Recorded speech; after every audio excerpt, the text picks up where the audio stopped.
ही तिसरी मुंबई आता काय तिसरी मुंबई काय दुसरी मुंबई काय चालू आहे. त्या तिसऱ्या मुंबईची जाहीर केले. आता मी तुम्हाला साधी गोष्ट फक्त वाचून दाखवतो. या तिसऱ्या मुंबईमध्ये काय गोष्टी येणार आहेत.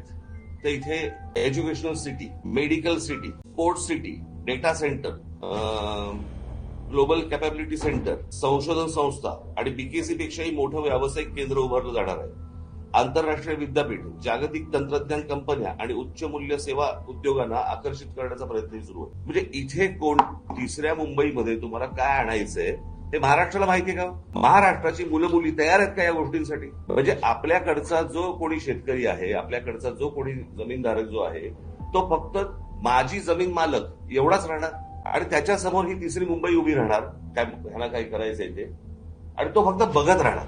म्हणजे ह्या संपूर्ण पेण, पनवेल, उरण ह्या सगळ्या भागातली जी रायगड जिल्ह्यातली जी मुलं आहेत, मुली आहेत, त्यांना काही सांगणार आहोत का आपण. त्यांना काही तयार करतोय का आपण, की परत बाहेरच्या राज्यांमधून लोक येणार, पुन्हा इथे नवीन वसाहत होणार. आज जे पुण्याची वाट लागली आहे, जी आपल्या बाकीच्या शहरांची जी वाट लागते, बाहेर कळतंय, बाहेरच्या राज्यांमध्ये कळतंय की काय होणार आहे.